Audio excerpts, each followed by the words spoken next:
हे महापशुधन एक्स्पो आम्ही पूर्णपणे अजितदादांना समर्पित करत आहोत. आज दादा असते तर त्यांना कौतुक वाटलं असतं, त्यांनी खूप सूचनाही केल्या असत्या आणि ह्याला प्रोत्साहनही दिलं असतं. त्यांना आवड आहे. मला ते एकदा विमान प्रवासात सांगत होते की त्यांच्या जीवनात त्यांनी सुरुवात केली ते डेअरीपासून सुरुवात केली. सगळ्यांना आव्हान असेल की बीड जिल्ह्यामध्ये परळीमध्ये शिवरात्रीच्या निमित्ताने महापशुधन एक्स्पो आम्ही करत आहोत. पशुसंवर्धन विभाग करत आहे. यासाठी सर्व लोकप्रतिनिधींना प्रोटोकॉल प्रमाणे निमंत्रण पोहोचवलेलं आहे. सर्व पशुपालकांना आणि शेतकऱ्यांना आव्हान केलेलं आहे. गावोगावी आम्ही बचत गटांना देखील इथे बोलवलेलं आहे. अत्यंत सुंदर हा कार्यक्रम आहे. मी मीडियालाही आव्हान करेन की आपण जरूर फिरून सर्व बघा आणि या सकारात्मक उद्देशाने जो कार्यक्रम झालाय त्याला लोकांनी प्रतिसाद द्यावा आणि या पशुधन एक्स्पोचा पूर्णपणे लाभ घ्यावा असंच आव्हान मी लोकांना करेन. स्वतः राज्याचे मुख्यमंत्री आणि मी उपमुख्यमंत्री आणि आपल्या पालकमंत्री सुनेत्राताई पवार यांनाही निमंत्रण दिलेलं आहे. शिंदे साहेबांनाही दिलेलं आहे. तर त्यांचं येणं उद्या होणार आहे.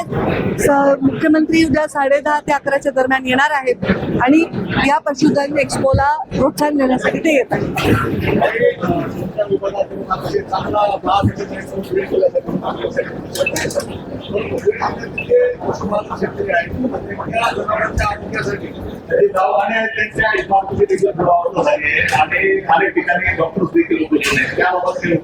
आपण जेव्हा आपल्याला चांगलं लक्षात असेल, जेव्हा मी ग्रामीण विकास मंत्री झाले होते तेव्हा प्रीतमताई खासदार होत्या, तेव्हा आपल्याकडे रस्त्यांची काय अवस्था होती.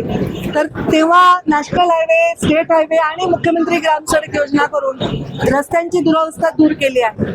तसंच आता पशुसंवर्धन खात्याचे मी मंत्री आहे, तर पशु संवर्धन खात्याच्या लागणाऱ्या सगळ्या उपाययोजना आम्ही इथे करू, दुरावस्था दूर करू आणि सगळे जे दवाखाने आहेत त्यांना अपग्रेड करू आणि चांगल्या पद्धतीने इथे पशुधनाला आम्ही पूर्णपणे व्यवस्था उपलब्ध करून देऊ. धनुभाऊ पण कृषी मंत्री होते तेव्हाही त्यांनी प्रदर्शन घेतलं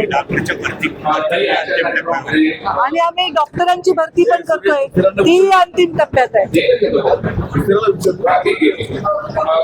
आजच्या कार्यक्रमामध्ये अजितदादांची देखील आठवण काढली आणि मुंडे साहेबांची देखील आठवण काढली. दादा काही पालकमंत्री होते. आजच्या या आठवण काढली. हे महापशुधन एक्स्पो आम्ही पूर्णपणे अजितदादांना समर्पित करत आहोत. आज दादा असते तर त्यांना कौतुक वाटलं असतं, त्यांनी खूप सूचनाही केल्या असत्या आणि ह्याला प्रोत्साहनही दिलं असतं. त्यांना आवड आहे. मला ते एकदा विमान प्रवासात सांगत होते की त्यांच्या जीवनात त्यांनी सुरुवात केली ते डेअरीपासून सुरुवात केली. तर त्यांना पशुधनाची आणि वेगवेगळ्या प्रयोगांची आवड होती, तर हे त्यांनाच डेडिकेटेड आहे.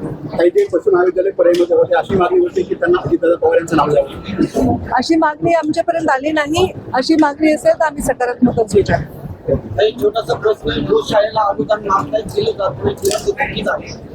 सगळ्या गोशाळा जेवढ्या रेकॉर्डवर आहेत, वैद्य आहेत, त्या सगळ्यांचं अनुदान रेग्युलर जात आहे. पण अनुदान मिळवण्यासाठी जर रजिस्टर होत असतील तर त्यांची तपासणी केल्याशिवाय देणं योग्य नाही. कारण हा पैसा शासनाचा म्हणजे पर्यायाने जनतेचा असतो, तो असंच वाटता येणार नाही.